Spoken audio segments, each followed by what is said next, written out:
All right, welcome back to Last Second Sports, where we're giving our take down to the last second. As you can tell, this is not the normal Ford that you are used to, and that's because we are calling this the Up-and-Comer Show. We got a group of four that are all newer to YouTube. We all love our San Francisco 49ers, and we thought, what a better way to talk 49ers than to have all four of us together. So we're going to do just that tonight. We're going to start with you, Bay Area Baller 18. Also known as Eric. Eric, A, how are you doing tonight? And B, how can people find you on social media? I'm good, Jesse. Thanks for having me. You can catch me at Bay Area Baller, both on YouTube and Twitter. Bay Area Baller 18, excuse me. All right. Niner Wire Sam, also known as Sam, goes by Niner Wire. Sam, how you doing tonight? And how can people find you on social media? Hey, man, I'm doing great, Jesse. Thanks for having me on again. My YouTube channel is Niner Wire. You can just search it up anywhere. There's no S at the end. Some people get confused by that. It's just Niner Wire, no space. And my Twitter, right down there, Niner Wire Sam, at Niner Wire Sam. Check me out there. But that's where you can find me. Perfect. And Ben, we've got Ben Meyerson with us. Ben, how can people find you on social media? And how you doing tonight, my man? Man, I'm doing good, and everyone can find me on social at by Ben Meyerson right there in the corner, and then just Ben Meyerson on YouTube. Perfect. Well, guys, we're going to get it started, but I want to throw a curveball at you because I did not put this in the agenda. However, it just happened today, so I have to ask your opinion. Sam, I'm going to start with you first. Carrie Hyder to the Seattle Seahawks. What was your initial reaction?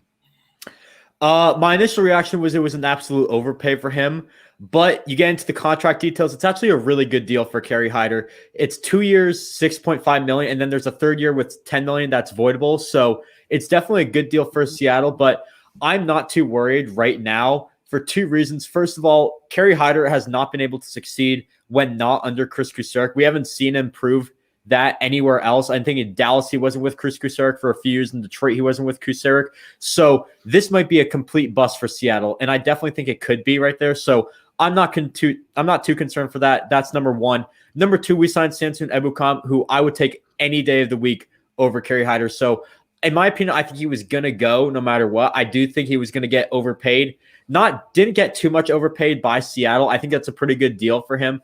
Gets his money. I'm happy for him to get his money. But overall, it's not too big of a deal for us, in my opinion. Yes, he's in the division, which is going to hurt us a little bit because he'll know the ins and outs of the defense, specifically the defensive line, which really drives this defense. But overall, I'm not too concerned. Looking forward to it. So, yeah, that's my thoughts for that. Oh, I don't know if this is true. Can somebody? I think he's just trolling. I think that's okay. a troll. He's got to be. He's got to be trolling. There's no way. I haven't seen any notification about that. All right. Hey, nice one, Cam. I like it. Hey, Ben, what about you? Carrie Hyder. Man, that really all caught us off by storm. I saw that in the comments as well. In terms of Carrie Hyder, I think it's pretty simple. I agree with a lot with what Sam was saying. In terms of, from a value perspective, I'd much rather have Samson Ebukam than Carrie Hyder, especially at that price. Right. That's just if he had wanted to come back on like a 1-year deal or something like that, prove it deal again, I think they would have been okay with that. But for a 3-year deal, I just don't think it makes sense for the Niners. And I think Samson Ebukam is a much better value. Yeah, I agree with you. What about you, Eric? Man, I wanted Hyder back. He was so productive. What do you have, double-digit sacks? 8 or 9 sacks last year? 8.5. Yeah. 8.5. He was productive, and he was relentless. I loved his motor. So it does sting a little bit, but like you guys said, Ebukam, hopefully he'll fill that void, and, hopefully he gets double-digit sacks. Yeah, I'm with you guys. I honestly thought, as free agency was kind of progressing, I figured, all right, well, Hyder's going to be able to come back cheap. And I was actually surprised that we signed DJ Jones and didn't bring back Hyder. And I think now we know the reason why. There was a little bit more of a market than what I expected. I figured if he didn't go early, that there wouldn't be the money available to him. And I was absolutely wrong about that. It does suck. Definitely seen him go to Seattle. But if I'm not mistaken, didn't he spend a year in Seattle already and was unproductive? I could be wrong about that. That was Dallas that you're thinking of. Was it Dallas? Sure you're right. It was Dallas. Yeah. So he was with Detroit, Dallas, us, and kind of to your point, Sam, Chris Kucerek, he was with them twice. Once with the Lions, once with us. Very productive those 2 years. He's got a great motor, but outside of that, he hasn't really done a ton. So I'm not too worried about it. it's funny because Seattle loves to pick up kind of our scrap pieces, don't they? Mm-hmm. Absolutely. I also want to point out one quick thing. This was tweeted out by Kyle. I don't know how to pronounce his last name. I'm just going to call him Kyle B. Most Niner fans know him on Twitter. He says, correct me if I'm wrong, Kerry Hyder under Chris Kusarik, 16.5 sacks. Kerry Hyder without Chris Kusarik, 2 sacks. So it just goes to prove that point a bit more, that Kerry Hyder could be seen as just a system fit guy. If Seattle thinks they fit his system, go right ahead, sign him. But I'm not too concerned about him leaving. I didn't think we were going to bring him back. I thought we could bring in a guy like Ebukam, which we did, who can be more productive than he was in Los Angeles. So I'm totally fine with Kerry Hyder leading. He's got his money. I'm happy.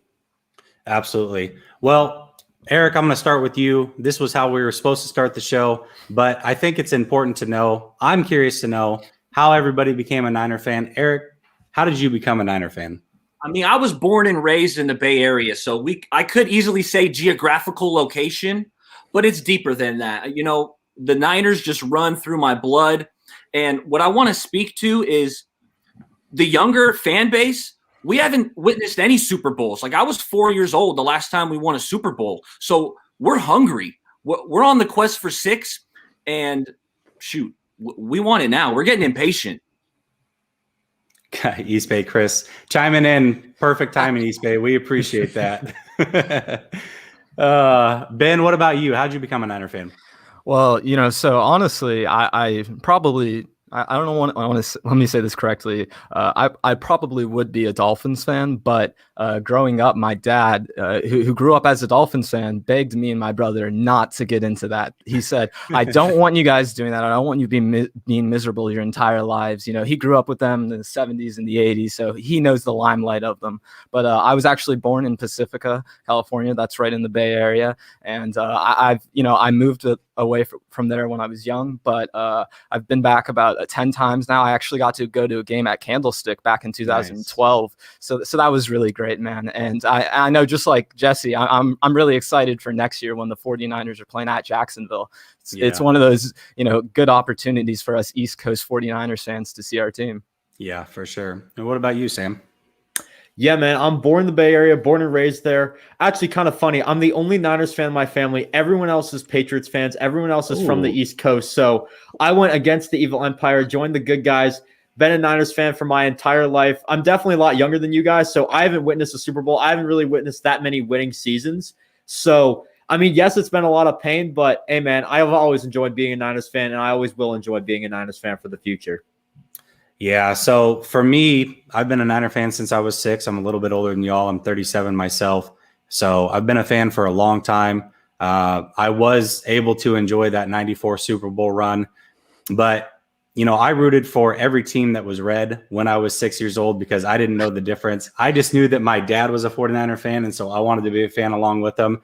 And I remember a lot of heartbreak in some playoff games. I remember losing to the Giants in the playoffs and literally crying. I was like 8 years old. So for me, it definitely runs deep. A lot of people question my fandom nowadays because I am very pessimistic when it comes to the 49ers. But at the end of the day, I love my team more than anything. So one thing that I want to address real quick before we move on is District 13 says, why open us up to risk by getting Ebukam and letting go of Hyder? Hyder was a great asset. He was better than Armstead last year. I'm very disappointed. Well, I believe that you also said that Hyder was not a bust, and he had 2 good years, one with us and one in Detroit. And as Niner Wire Sam pointed out, listen, both of those years were with Chris Kusarik as his coach. He's not in Seattle. I'm very curious to see how well he does in Seattle. And if he does great, hey, we're happy for him to a certain extent. But at the same time, you got to prove it. You haven't done it without Chris Kusarik being there. Let's see you do it without him and see what happens in Seattle. So I'm not too disappointed, or am I too worried about it? So, all right. So let's get into the meat of the show. Niners off-season grades thus far. There's so much that's happened. Really, we've brought back most of the guys that Niner fans wanted to see brought back, and we've done so with the Parag Marath specials, signing people to very team-friendly contracts that are 2 to 3 years deep, and really given us a chance to make a run this year. Eric, I'm going to start with you, offseason grades, and I'll also ask you, based off of what you wanted to see them do this offseason, does it match up pretty close to what you saw? All right, for the offseason, I'm going B, just a straight up B. Okay. And that's because right now the moves have screamed win now, right? There's a ton of one-year deals, but I think that kind of goes across the whole NFL right now.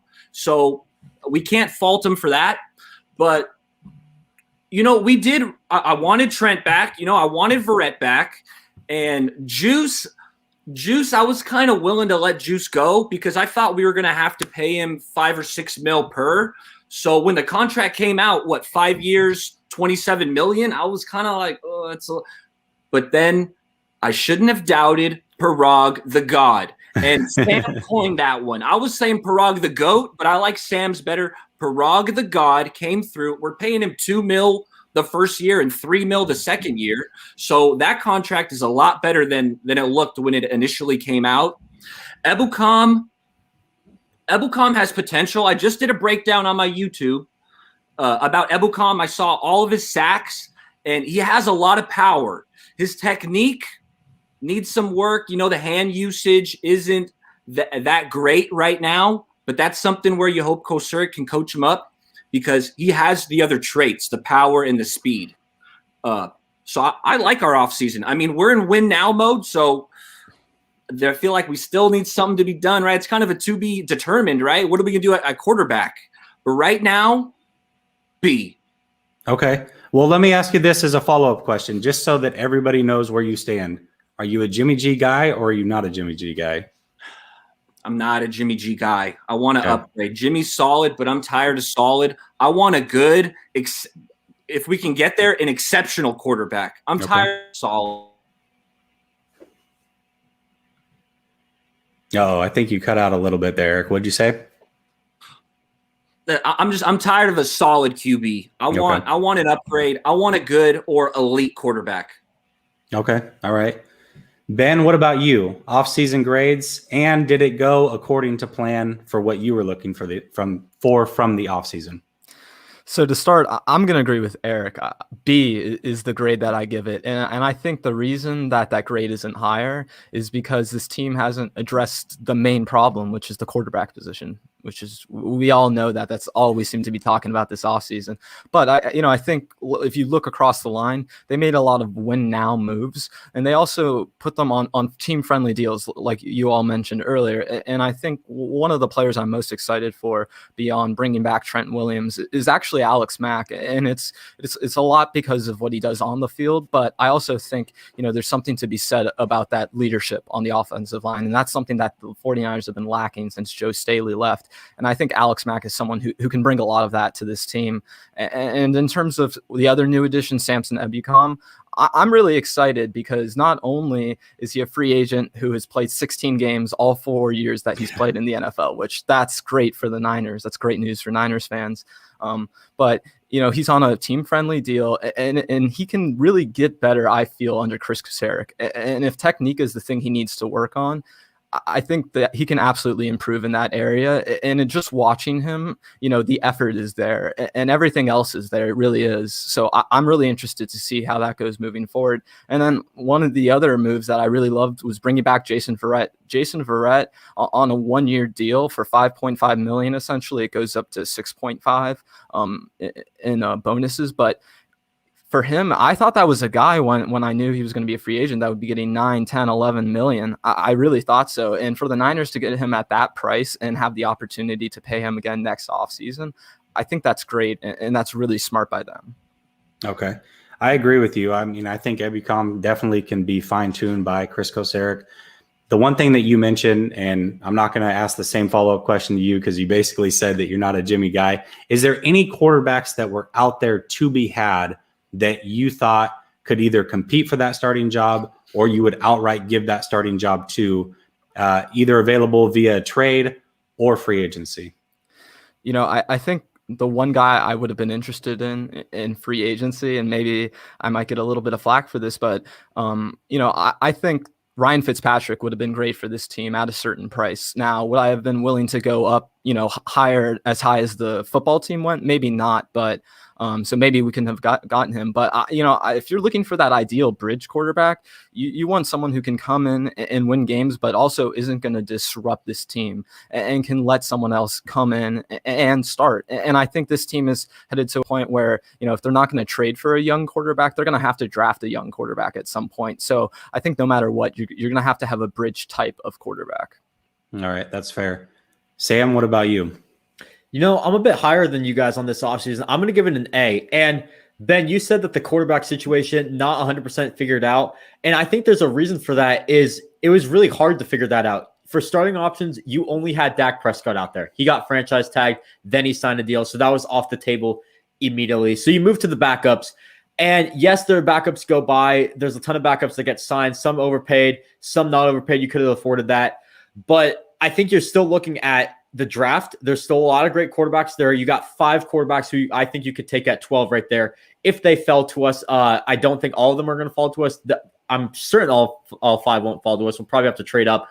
Or you can get a guy like Deshaun Watson once those rumors clear up. So I definitely think you have to play the quarterback situation for a waiting game just for a little bit. And that's why I'm giving it an A, because the team we built around the quarterbacks, or whoever our quarterback is phenomenal. We kept four of the 5 biggest needs on this team. We kept them on this team: center, left tackle, cornerback, and edge. We got Alex Mack on a deal I thought would be a complete underpay for him. And I love that deal for Alex Mack. I had zero belief that we would get Alex Mack and Trent Williams back. I mean, that's kind of crazy. I know I was saying Ben Garland should be the starting center because I didn't believe we could get Alex Mack, but we did. So there you go right there. Jason Verrette on a 1-year prove-it deal. I really like that. Very cheap price for him. And Ed, you bring in Ebukam, who we talked about earlier, a guy who I really like, could be a possible D Ford replacement. And now you got the report today that he might actually play D Ford this season. So we'll have to see what happens with that. But we set this team in a fantastic position, and I'm giving it an A because of that. Also, you got Kyle Yusik back on a great deal. I know Eric talked about that deal a little bit. It was kind of iffy. I really like that deal because he's such a pivotal part to this offense. I think you need a guy like that, and I think all that money's worth it. Only $10 million guaranteed from Parag the God. I love that right there. The reason it's not an A+, there was one deal that I do think we could have improved on a little bit or just got an upgrade. That was Emmanuel Mosley. Mm-hmm. I don't really like the $5 million a year. I think we could have got that in a cornerback who's better, or I think we could have paid him a bit less, saved up more cap. So that's the only reason it's not an A+. Another reason it's not an A+ is because of, as Ben said, the backup quarterback situation. I think you can wait it out a little bit. We haven't addressed that just yet. So I can't give it an A+ just now, but definitely an A for me. Okay. Yeah. And, as far as backup quarterback goes, it really comes down to A, what are they going to do in the draft? And we'll talk about that a little bit later. But also B, what do they think of Josh Rosen? And is there anything there? And can Shanahan turn him into something? Because the talent has been there the whole time.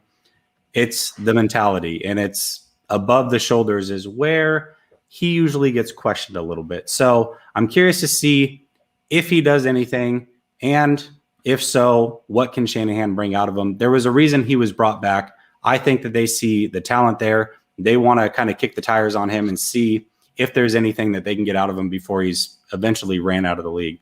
For me, I'm going to give it a B-. Again, like I said, I'm going to be probably a little bit more pessimistic than the rest of you guys. But for me, the Niners were already the 4th oldest team in the NFL last year. You add in that basically everybody that we brought back was 33, 31, 30, and we brought in a 36-year-old. I would almost guarantee that we are probably going to be the oldest team in the NFL, and we already have injury issues. Those injury issues don't tend to get better as you age, and so that is definitely a concern for me. I was also kind of the thought of let Trent Williams walk, pick up Lindsley, and seeing what Lindsley got paid and looking at where they're at in year 3 of that contract, Lindsley is going to be 3 years younger than Trent Williams, but he's going to be making half the money. Yes, I get the position is different, but I felt like center is so much more important for this team because the center position, not on all teams does that center spot actually call out what they're seeing as far as blitz packages. A lot of times the quarterback does that, but in Shanahan's offense, the center actually makes that call. And so having a long-term, young, Pro Bowl style center was very important to me. And yes, we've got our hole filled there with Alex Mack, but it's very temporary. And I thought you could bring in a guy like Riley Reif, let's say, and a lot of people tend to hate on Riley Reif, but if you really go look at the numbers, the man only gave up 1 sack last year and 1 penalty. He's pretty damn good. And for what those two got paid in Alex Mack and Trent Williams, I felt like we could bring in Reif and Lindsley, be just as productive, but be productive for longer. So that's kind of where I have a little bit of gripe with things. However, what I will say is I didn't necessarily want to bring back Verrette because he's going to be 30 years old, but on a prove it deal, 1 year, you really have no risk there. I mean, even if the guy doesn't play more than 8 games, it's really not the end of the world because he's gone at the end of the season. I was out on a multi-year deal. Yeah. For Verrette. I like the 1 year deal, but the multi-year deal, I kind of would have, I mean, because he's missed, it feels like 4 out of the last 7, 5 out of the last 7 years. Yeah. And same thing with Tart. I mean, realistically, we brought him back for so cheap. It's like, how can you not bring guys back at that price, especially when they've shown that they can be productive on this team? So overall, I'd give it a B-. And honestly, I would say that Tart signing brought me from a C+ to a B- today because I really do like Jaquiski Tart a lot. And even though he's got some injury issues, again, it's so damn cheap. How can you not like it? So that's kind of where I'm at with it. Let me bring up this comment real quick. This is actually one of my co-hosts, and he asked the question, and it'll kind of bring me to my next topic. He said, would y'all like Clowney or Ingram? So not just Clowney or Ingram, but is there anybody out there in free agency that you would like to see the 49ers kind of put a cherry on top with and round this thing out before we get into the draft? Sam, I will start with you. Yeah, I think when you look at specific guys, there's not many specific guys I can name off the top of my head, but there definitely are positions. Edge is one of them. I would definitely like to see Jadeveon Clowney on this team on a cheap deal. I'm not going to give Jadeveon Clowney too much because I do think he's very overrated and teams are going to overrate Jadeveon Clowney. But in my opinion, I definitely think he could be worth it for this team. He could be a Ronald Blair replacement type of guy or something like that. Also, if you pull up Callie's comment, we still need a wide receiver 3. That is something that I have been kind of preaching throughout this offseason. I really wanted Keelan Cole. He went to the Jets. There's other guys out there that I definitely think you can get. Yeah, Hurd's durability. Jennings is kind of unproven. And you have Richie James, who, yes, last year was a good season for him, but that's only one good season. I also think you need a kick returner, punt returner. Those are 2 other key things that you need. You could probably address that in the draft, late rounds, but that's something you got to get on the table soon because we don't really have one at this point. You could say Brandon Ayuk, but I don't think the 49ers want to use him in that position. So those are the 3 positions that I would target. Also, cornerback depth is going to be key to this team as well. So those 3-4 positions, however many positions I named, in my opinion, are the most important for this team to address in free agency. Okay. Ben, what about you? You know, I think someone that jumps out to me immediately in terms of talking about free agents on the market right now is Emmanuel Sanders. I think for the 49ers, he signed with the Bills. Oh, geez. Yeah, you're right. Yeah. You're right. But, you know, I think just the wide receiver position in general for me, that's a position where I want more depth. I think in reality, the Niners, they'll probably end up drafting someone late day 2, early day 3, because Kyle Shanahan just loves doing that. But, you know, I think Sam said a lot of the points that I agree with a lot of what you're saying. I think they need to get deeper at cornerback and punt returner and kick returner. That would be awesome for the 49ers to get deeper at. And I think one way they could do that is get more wide receivers and potentially use Brandon Ayuk, Deebo Samuel a little bit in that role. Maybe, you know, not as the constant, but just, you know, using them more because they're such dangerous players. Yeah, absolutely. Well, Rich Kelt says bring in Bouye or Hooker. I don't think we need another safety. I mean, we literally just signed 2. But on that same note, Dimitri Taylor said find Sherm's a veteran replacement. So Bouye is one of those guys. What do you think about Bouye? And Eric, I'll start with you and let you roll into free agency. You know what? That was going to be the free agent I was going to bring up. AJ Bouye makes a lot of sense. It feels like not too long ago he was considered a premier corner. Did Jalen Ramsey kind of boost his stock and make him look better? Maybe, but I think he's a solid player. And if you're on the market at this time, you're probably not getting a ton of money. You know, Clowney or Melvin Ingram. Melvin Ingram's already worked with a Bosa. So I feel like that could be a kind of seamless fit, right? Where we have, because Ingram's kind of a speed rusher, finesse. He's got a little more finesse to him than Ibukam. He's a different type of rusher. So I would like Melvin Ingram, AJ Boye. And when we're talking the return game, Cordero Patterson is a really good returner, and he's still out there. Yeah. Yeah, I'm with you on the Cordero Patterson because, you know, every single one of you guys talked about the special team side of it. That's somewhere that the 49ers have absolutely lacked. And really, if you have a great special teams, that can win you one game a season. That's extremely important. So it would be nice to get somebody that's a good returner. But I also think about this. The way that Debo plays, it's almost a guarantee that he's going to miss a few games a season. He just plays so damn hard. That's why we love him. That's why his name is Debo. But when Debo goes out, we see that this offense takes a slide back. And that's because we can't do some of the things that we want to do. We can't let Ayuk kind of fill that role because we need him to be a wide receiver. That's what he does best. So if you have somebody like a Cordero Patterson that can come in, take those jet sweeps, take those quick tosses, kind of play that running back role also, I think that is a perfect fit and can really keep our offense going when Debo inevitably does miss a game or two. So that's kind of where I'm at. Fall back on. We don't have Bourne to fall back on. You know, in years past, someone goes down and Bourne's been the guy. He's just plug and play. Boom, you plug him in, and he's solid. Yeah, absolutely. You're right about that.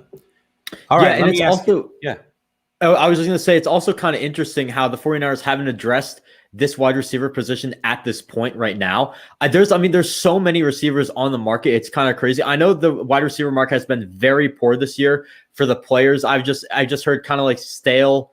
I forget other words that you've heard for it, but it's just been poor this year. And I definitely think that it's definitely interesting. Maybe they're targeting someone in the draft. I've heard a lot of rumors about guys that nobody has really talked about too much being extremely high on some teams' draft boards.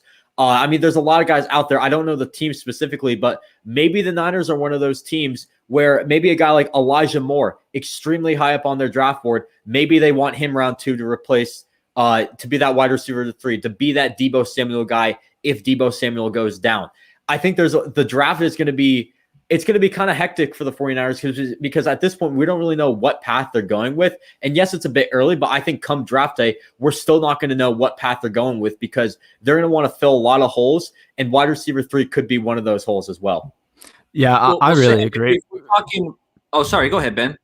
No, I was just going to say, I really agree with that. And I think if you look at this regime's drafts, you know, Kyle Shanahan has taken one or two receivers in every single draft they've had so far. I don't think that's changing anytime soon. So I think that's why they didn't target anyone in free agency, quite frankly. Yeah, good point. How do you guys feel about wide receiver in round 1?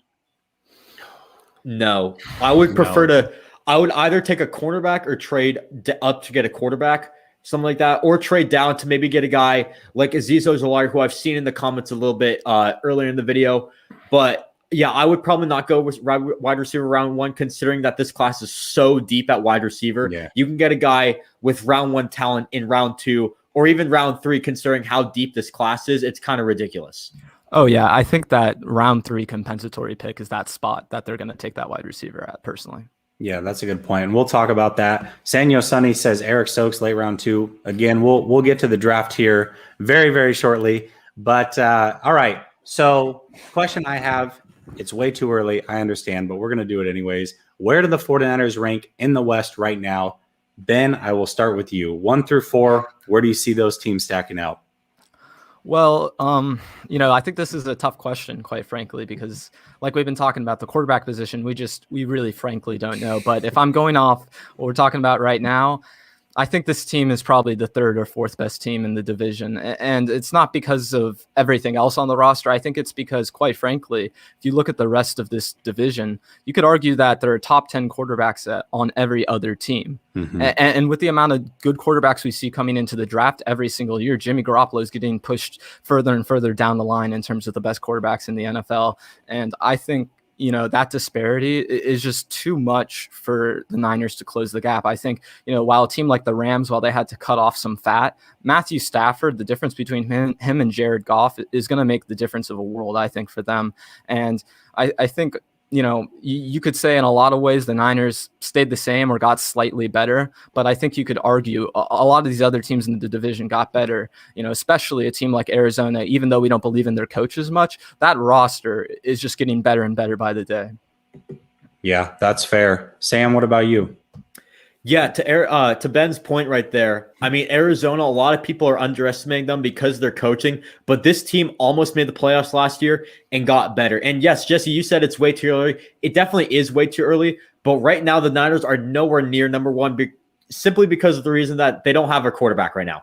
It's that simple. Right now, the way I see things going, I would assume we would take a quarterback in the draft or trade for Watson, which we'll get to in a bit. But if that happens, I would probably put us number 2 behind the Rams. I personally, I think that the Rams are going to win the division this year, even though they did lose some key pieces in this offseason, especially on defense. I do think they're going to win the division. They already had a stacked defense. They lost a few pieces, but I still think their defense is going to be stacked. Their offense is going to improve drastically this year with Matthew Stafford instead of Jared Goff. So that should be good right there.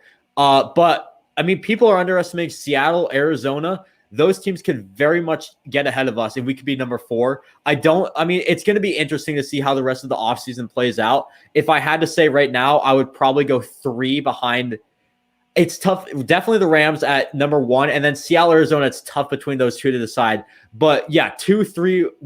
I think we'll be at 2 at one point, but I don't really know. It's way too early to call, and there's going to be a lot of shuffling going around. But my guess is that we're going to be 2 going into the season. Okay. What about you, Eric? It's so tight between the Rams and the Seahawks and the Niners. I got those teams so tight. I got the Cardinals 4th. And Sam, you think they got better? I think they kind of moved lateral. I mean, they lost Pat Pete. Hassan Reddick was productive, but they're bringing in J.J. Watt. AJ Green hasn't shown me anything the last 3 years. So I'm not worried about AJ Green. They lost Kenyon Drake. They brought in Rodney Hudson. So the Cardinals are still 4th for me. I'm not a Cliff Kingsbury guy. So then the top 3, it's real tough. And since it's so tough, I'm going Niners 1. If we're splitting hairs, I'm going with my squad. So the Niners are 1. Then I'm going Seahawks 2. I kind of like their additions. Gerald Everett is a sneaky player. I've always kind of liked me some Gerald Everett. And I feel like that move kind of went under the radar, but I like Everett. Gabe Jackson, and I have a feeling Akello's going to be pretty good for him for some reason. I always kind of liked Akello, but, man, if he goes there and he starts balling, that's going to hurt. So I got the Seahawks 2, but like I said, it's so tight, and I got the Rams 3. The Rams, they lost Brockers, Gerald Everett, John Johnson, Ibukam. I mean, they lost a lot of guys. Yes, they did upgrade at the QB. And like I said, they could easily win the division potentially. But since it's so tight, I'm rolling with my squad. All right. I dig it. Fair enough. Callie Young says the Rams are kind of top heavy. Well, I mean, you just addressed that, Eric. That's exactly what they are. And a lot of people are really sold on this Stafford thing, which is fantastic. But at what cost? They literally lost all of their depth on the defense. And we talk about injuries. Injuries happen to any team. Let's say Donald misses a couple games. What happens to that defense? Where does the pass rush come from? Let's say Ramsey misses a couple games. Who in the secondary is going to help out? So for me, I think the Rams are actually a little bit overrated. And let's be honest, we all wanted Stafford. Not going to deny that. But at the same time, what they gave up, the fact that they have no first-round picks yet again, and has Stafford really ever won anything? The answer is no. So I'm not necessarily sold that they are going to be way better than what they were before. I think if you really break down the teams, and this is just me being very unbiased, and again, I am a Niner pessimistic fan. I understand that. But if I'm just looking at the teams, San Francisco, to me, has the best defense in the division. Bar none. They have a stud at every single level. They've got Bosa, they've got Warner, they've got Verrette, and they've got Ward. Then let's kick it over to the offense. They have the best offensive line in the division. To me, it's arguable because there is a lot of good weapons on all of the teams. But I think weapon-wise, the 49ers actually have the best weapons in the division. You look at it, they've got Debo, they've got Ayuk, they've got Kittle, who is arguably the best tight end in the NFL. And then they've got a tandem at running back with Shanahan's play calling that are absolutely going to get it done. The only weakness we have, and Ben, this is what you brought up, and it is a huge weakness because it is no question that Jimmy G is by far the worst quarterback in this division. He does hinder us, and I think he hinders us just enough. However, the schedule is very, very, very easy for us at this point. That's why I think it can offset just slightly, and I'm going to put us number 2. I actually think Arizona is the best team in the division right now.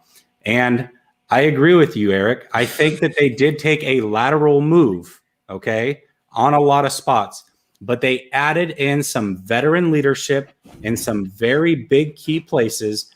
And I am totally in on Kyler Murray. I think the dude is an absolute freaking stud, and he's going to take that next step as long as the head coach, Cliff Kingsbury, doesn't hold him back. I think the Rams are 3rd and Seattle is 4th, and I would love nothing more than to see Seattle finish 4th in the division. Wouldn't that just be the Christmas present that we all want? God, we all hate that team. So that's kind of where I'm at with it. Again, different takes, but look, I think to your point also, Eric, 2 games really can honestly separate 1 through 4, and do not be surprised if all 4 of these teams make the playoffs, because that is also very, very possible. All right, so we talked about it a little bit earlier. What about the draft? Ben, I'll start with you. You can go as deep as you want. You can go round 4, round 3, round 2. I don't really care. What do you want to see the 49ers do with their draft this year?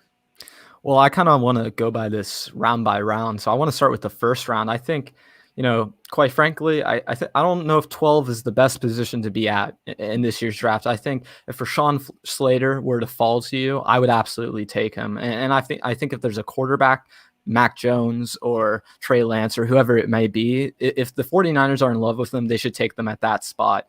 But realistically, if neither of those 2 options are available, I would love to see this team trade down about 3 to 7 spots. And the reason I say that is because this team only has 2 picks in the top 100. Everyone's talking about all the draft picks that they have, but they don't have as many high draft picks as you would have liked to have seen. So, I would really like that. And then, in terms of the first round, I think something that we could easily see, and a scenario I could very well see playing out, is this team trading back into the end of the first round if there's a quarterback that they want.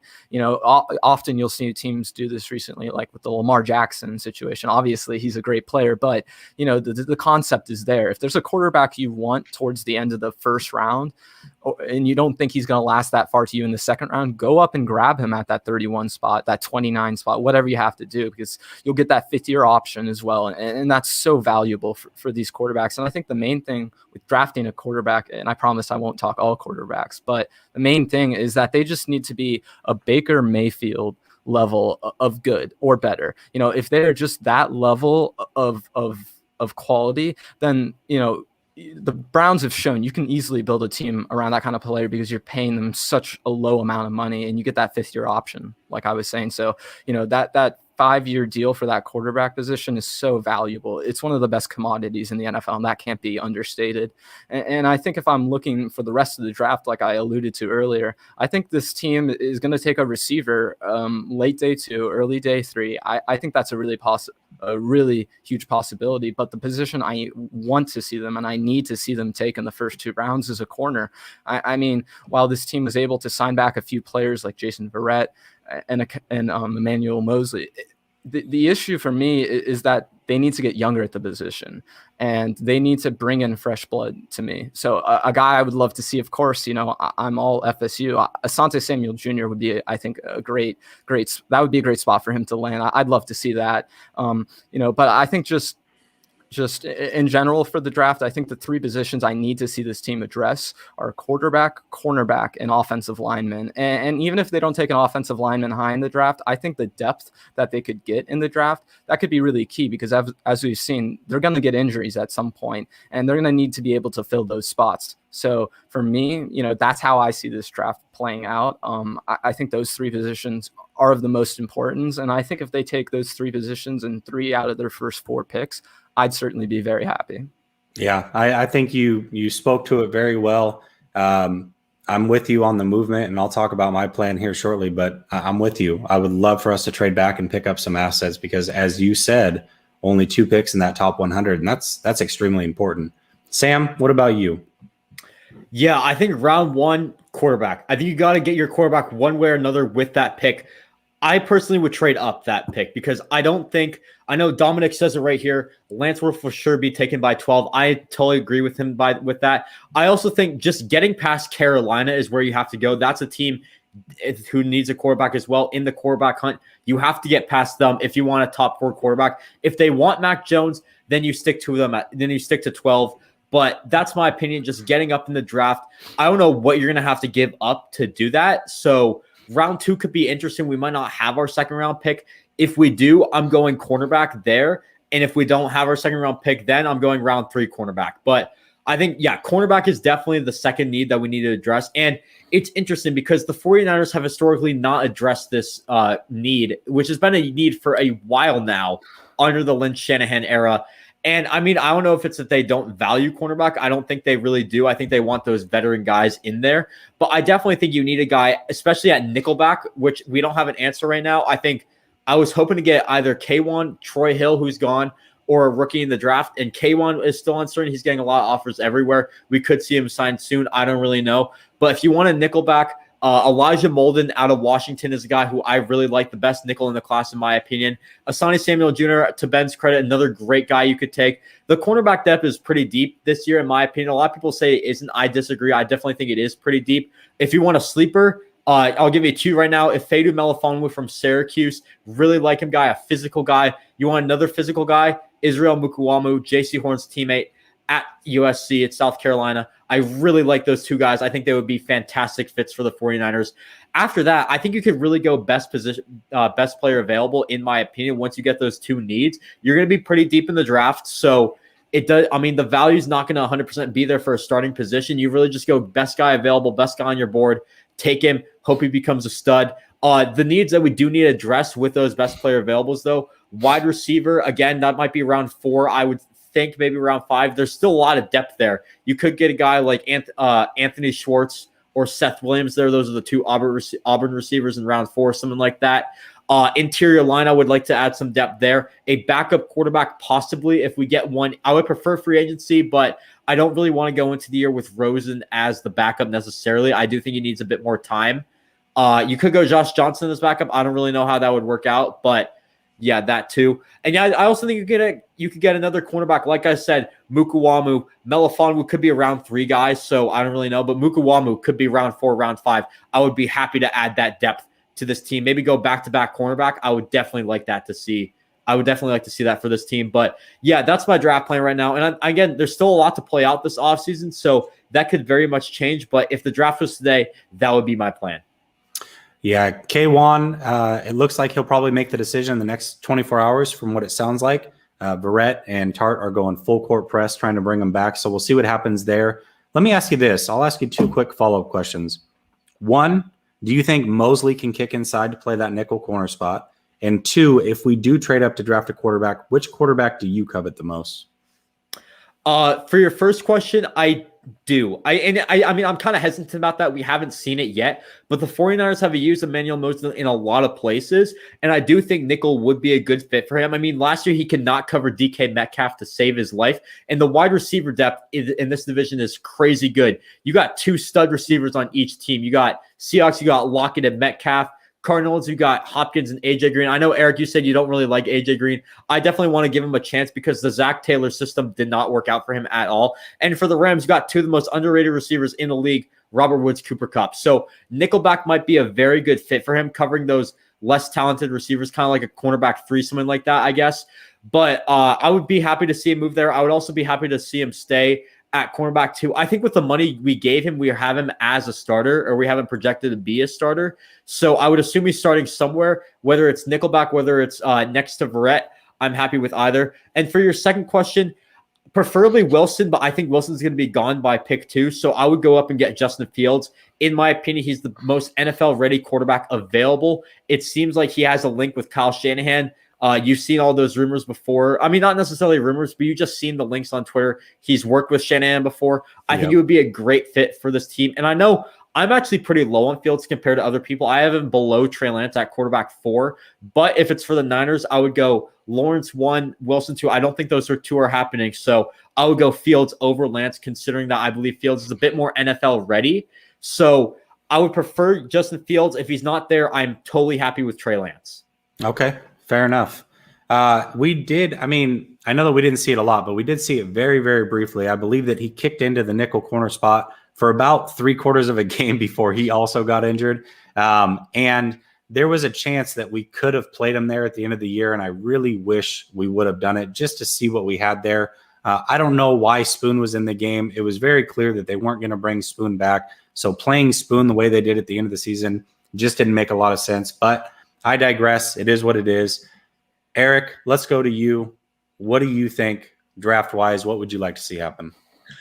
If we keep Jimmy, I want Kyle Pitts. I think Kyle Pitts is a future all-pro. I know, tight end isn't a positional need, but I want an all-pro stud, best player available, and I love Kyle Pitts. If he's gone and we're keeping Jimmy, then I like the cornerbacks in this class. Caleb Farley, fortunately back end he just came out. I really like Caleb Farley, but I don't think you can take him at 12 with the information I just heard. Patrick Surtain would be another guy that I love, but I'm going to pivot to my plan A because that's my plan B. I don't really want Jimmy to be my starter. And Sam, I'm with you. I like Justin Fields, but the way this offseason has developed and with our win now approach, I feel like there's another quarterback that is more NFL ready. And my guy Lule, shout out to my boy Lule in the comments. He's iffy on Mac Jones, but I like me some Mac Jones. The more I watch, he looks like he's ready to step onto a team and play immediately. Just his accuracy, his decision-making, his anticipation. Mac Jones is a guy, the more I watch and how the offseason's developed, he's a guy I think we can plug and play day one. Now you cut Jimmy. We just freed up $25 million. We can give Fred Warner that contract extension. We can probably still get Melvin Ingram. The second wave of free agency, we could wreak havoc. We could build such an elite team around Mac Jones. That's the route that I'm envisioning right now. But I mean, Zach Wilson is my draft crush, but that one feels unrealistic right now, right? Unless, are we trading Warner to go up to 2? I don't want to do all that. So right now, Mac Jones, round 1. Asante Samuel, if he was somehow there in the second round, that'd be great because I feel like he could fit the nickel. And then an offensive lineman that my buddy put me onto is Meaners, Quinn Meaners. I know. Center, the center from Wisconsin Whitewater. That guy is a pancake waiting to happen. His whole highlight reel, he's just pancaking dudes. Just so when you're looking at a small school guy, that's what you want to see. Just utter domination. So that's a guy I want. I think round 4, maybe round 3 with our late third, because that guy just looks like a monster. Yeah, all the numbers that he's putting up. This is the problem with seeing pro days and combines is there's always people that put up amazing numbers and then they start to climb up boards, or at least the boards of fans, maybe some writers. And I'm not saying he's going to be a bad player, but he's getting a lot of hype because he ran really fast and he benched a lot. He put some good film out there, but I don't want people to get too hyped based off of what they saw on a pro day. And I'm not saying that's what you're doing, Eric, but I know that a lot of people are starting to have him climb up boards because of that.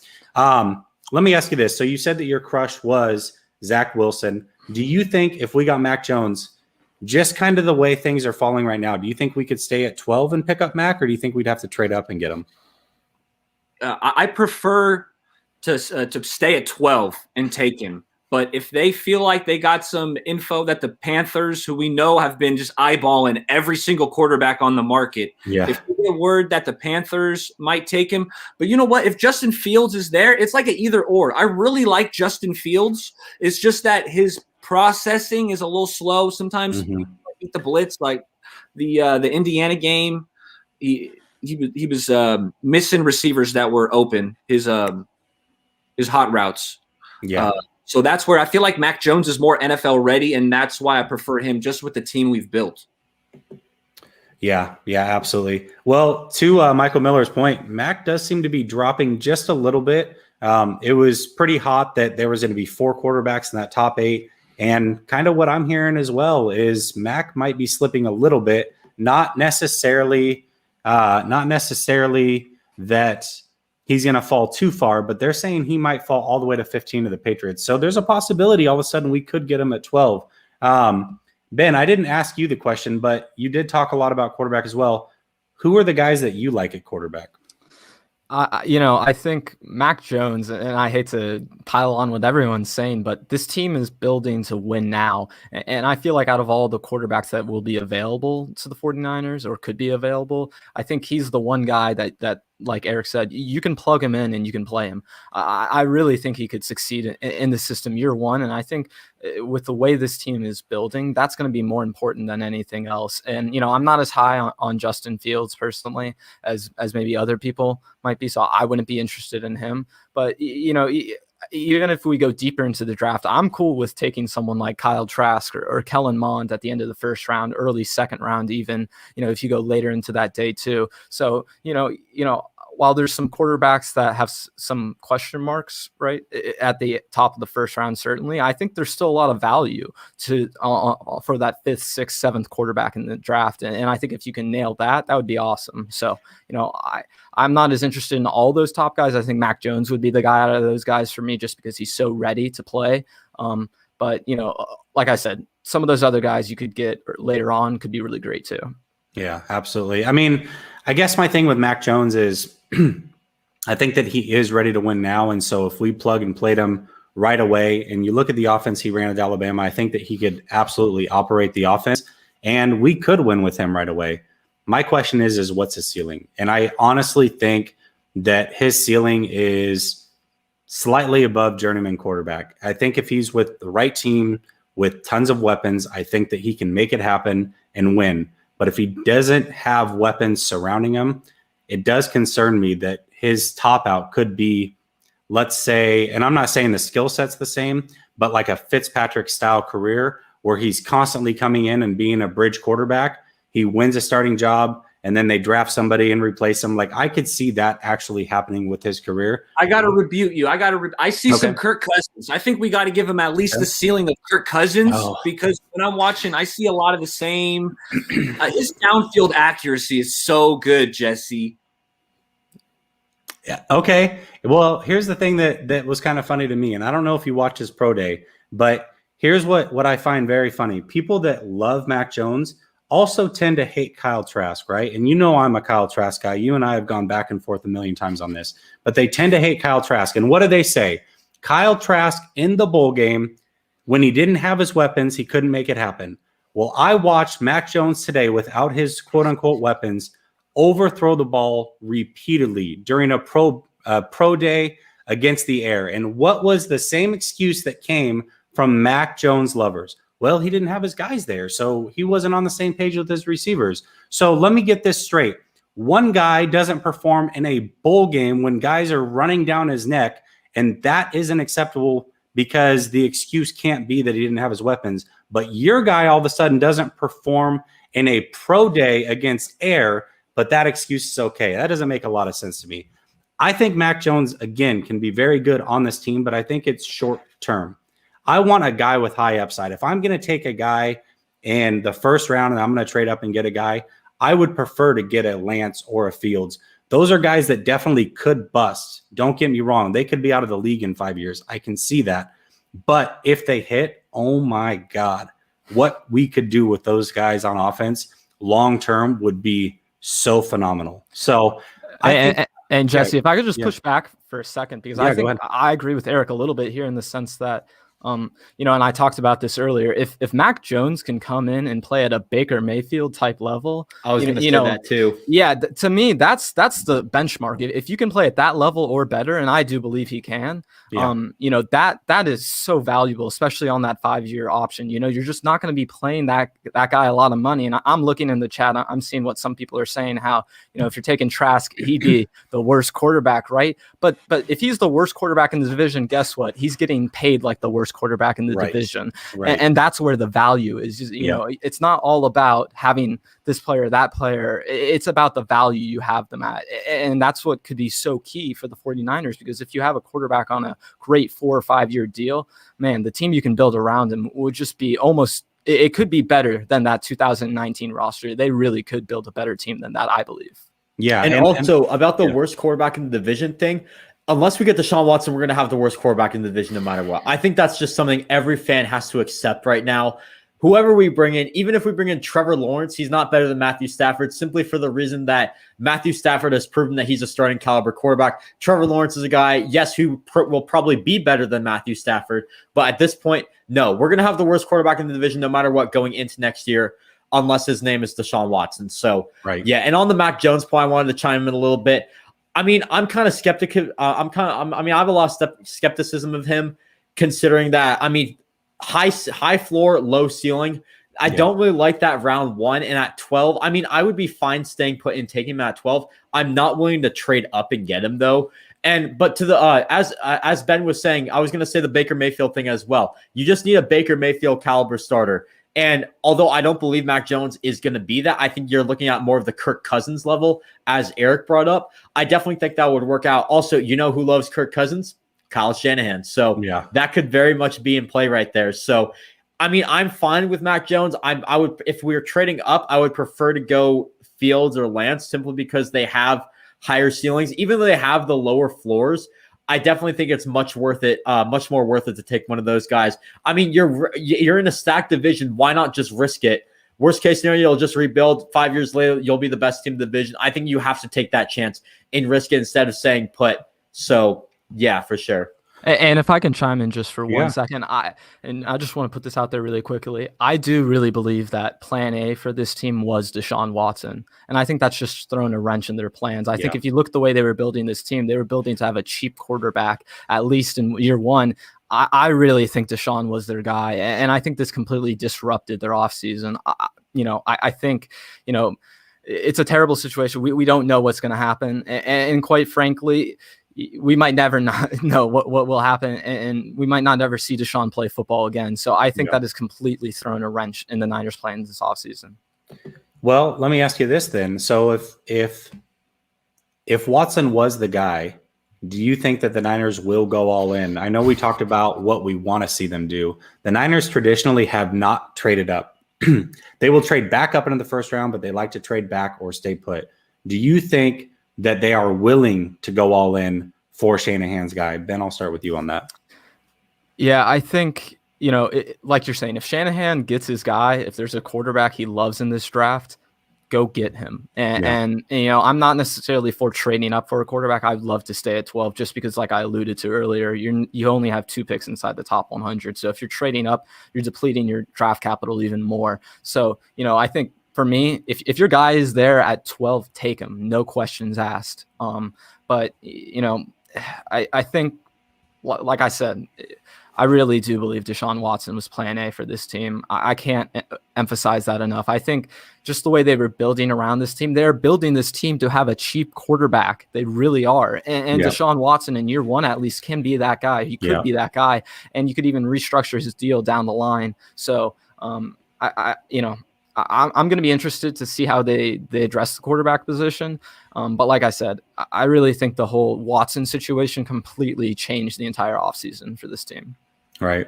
What about you, Eric? Do you think that the 49ers will trade up if there's a guy there? Like, do you see Shanahan going and getting his guy? That's a tough one, Jesse. Have we even traded up? When's the last time we traded up in the first round, at least? We've traded up to get wide receivers, right? We traded up for Dante Pettis. So, you know what? We could trade up. We traded up for Dante Pettis. So trade up last year for Ayuk, too. Yeah. We traded up for Ayuk. So I think it's definitely plausible. And if he does have that connection through the quarterback camp with Justin Fields, and he thinks, the rushing element, which he hasn't had since RG3, right? As he went back to like the mobile QB. You're right. You're right.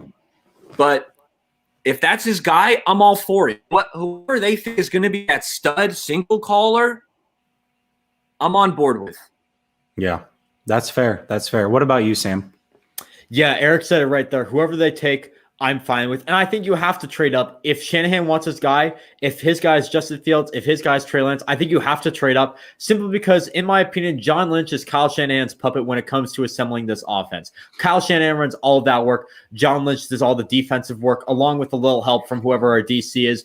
But, it's that simple. Kyle Shanahan's going to get his guy, whoever he wants it to be. He's going to do it. So I definitely think you have to be willing to trade up. And I'm with Ben right here that I think Deshaun Watson was plan A for this team. Considering the way they assembled it, they saved a lot of money, a lot of one-year deals. There's you still have like $20 million in cap right there, something like that. I don't know the exact number, but you know who could fit right there? A franchise quarterback like Deshaun Watson. I think that's what they were waiting for. You would have to clear up a bit of cap because of that extension that Houston gave him as well, which is, again, totally worth it.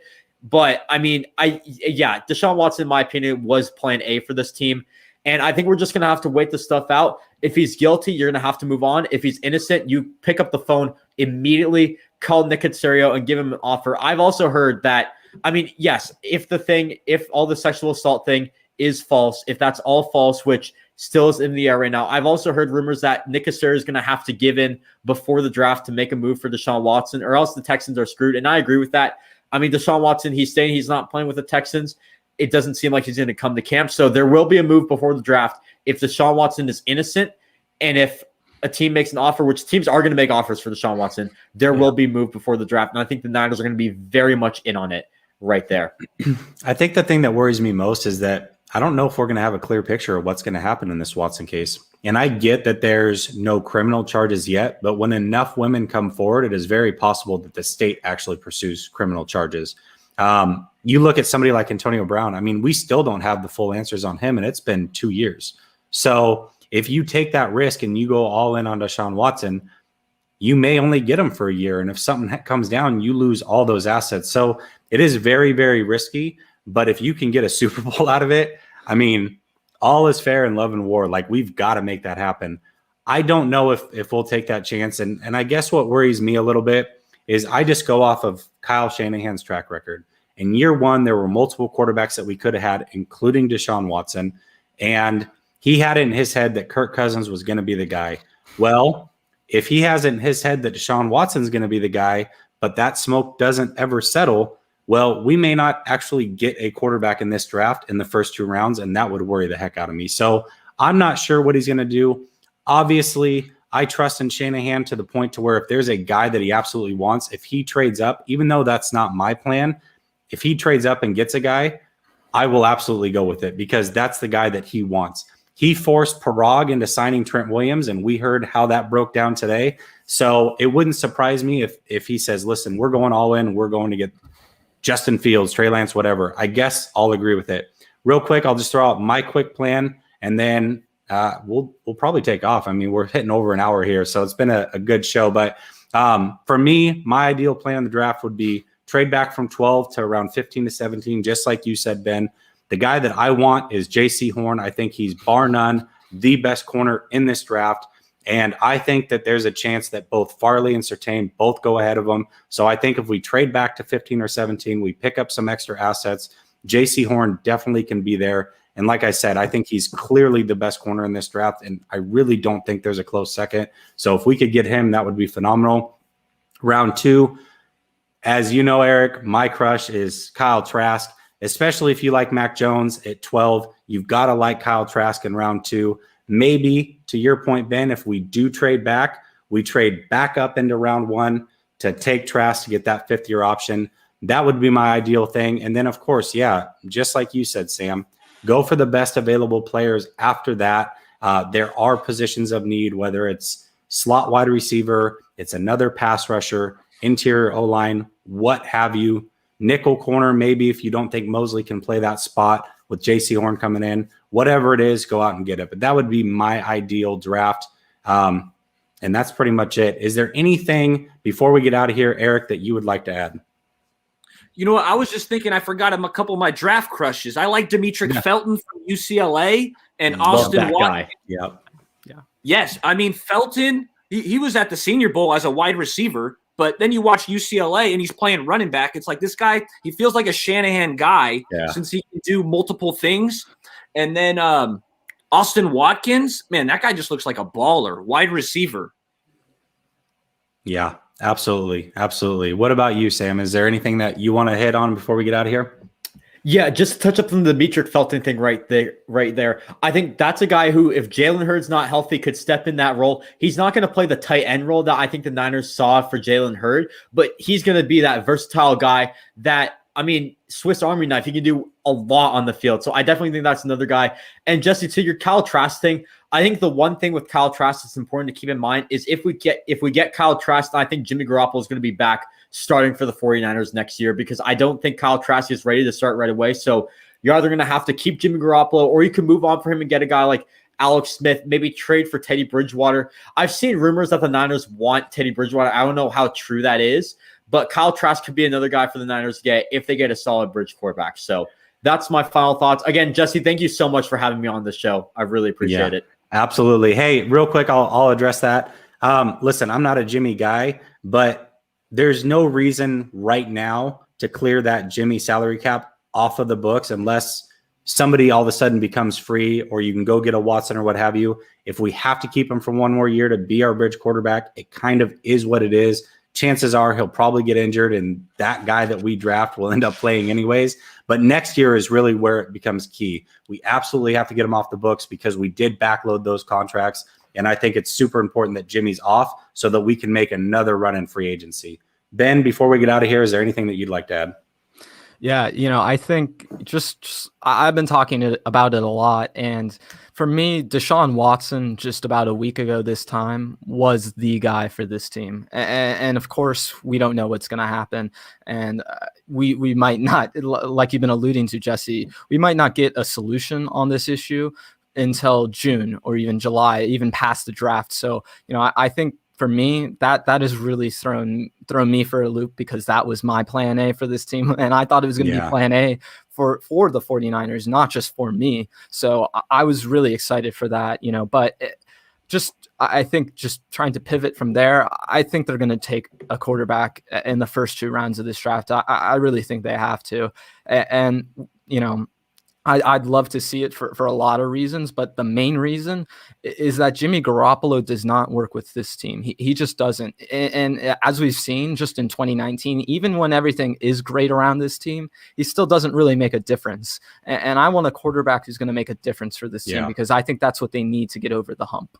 Yeah, I agree with you. Again, every single one of these guys' YouTube channels is in the description. Please go like and subscribe their channel. They all put out very different content, but very solid content.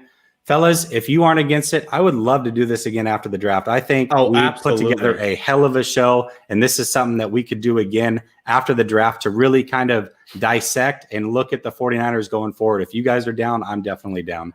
Absolutely. All right, I'm also down to have all 3 of you on my channel. If you ever want to come on, I definitely need guests all the time. So I'll just hit you guys up if you guys are down. So for sure. Absolutely. Yeah. Anytime. All right. Hey, everybody that tuned in, we appreciate it. Like I said, go follow and like and subscribe these guys. They are ballers. We'll talk to you later.